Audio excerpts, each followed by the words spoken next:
The Celestial Harbinger had been drifting in orbit around the Galactic Naval Academy for 3 standard years. The Valerian cruiser was a relic from the Sigma Wars, a technological marvel in its time, now a tomb of fused circuits and collapsed quantum matrices. Instructor Velkos used it as a teaching aid. This, he would tell each new class of engineering cadets, is what happens when catastrophic cascade failure meets insufficient redundancy protocols. The ship is unsalvageable. Learn from its mistakes. 17 different repair teams had attempted to restore it. All had failed. The Harbinger had become a legend, a ghost ship that defied every engineering principle in the known galaxy. Then the human cadets arrived. Recruit engineers Jackson, Patel, and O'Connor stood in the Harbinger's engine room on their first day, surrounded by 12 other species who were carefully documenting the disaster for their theoretical engineering finals. "So we're just looking at it?" Jackson asked, confused.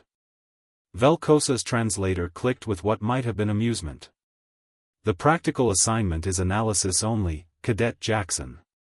This vessel is beyond repair. The quantum core has a blown coupling on the tertiary manifold," Patel interrupted, squinting at the massive engine. "And the plasma injectors are clogged." O'Connor was already elbow-deep in an access panel that other cadets didn't even know could open. "Yeah, and someone crossed the neutral flow regulators. No wonder it cascaded."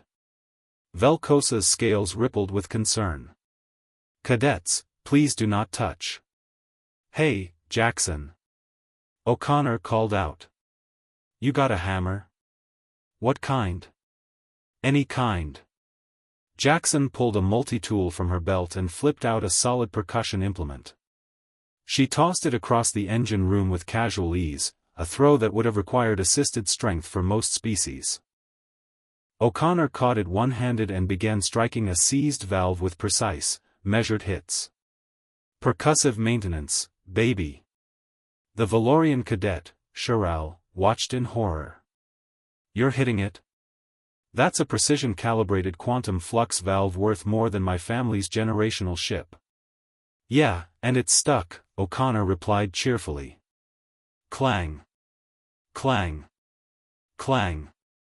"Sometimes you just gotta," the valve suddenly spun free. "There we go." Patel was already bypassing the blown coupling with spare wire she'd apparently carried in her pockets. "This is just like my dad's '72 Civic. You work with what you've got." "Your primitive ground transport vehicles share design philosophy with a Valerian warship?" Velkos asked, bewildered. "Things break the same way everywhere," Patel said, twisting wires together with her bare hands. "No insulation, no safety protocols. Connections fail, fluids leak, parts seize up. The fancy quantum stuff is just regular engineering with extra steps." Jackson had found the main power bus and was hotwiring it using a technique that would make every safety inspector in the sector faint. "O'Connor, try the ignition." "We don't have authorization to," Velkos began. Too late. O'Connor had already climbed into the command chair and was pressing buttons in a sequence that the manual said was impossible because 3 of those systems shouldn't exist simultaneously. The Harbinger shuddered. Lights flickered. Then, for the first time in 3 years, the quantum core hummed to life. Every cadet in the room stared in shock. Several dropped their data pads. Jackson said, checking her chrono. 47 minutes. We might actually make lunch." "Impossible." Velkosa's translator nearly short-circuited. 17 professional teams. 3 years. How did you? "Instructor," Patel said, wiping grease on her uniform, "we're from Earth. Our entire planet is a hostile environment. If humans couldn't fix broken things with improvised tools and percussive maintenance, we'd have gone extinct before we invented fire." O'Connor grinned.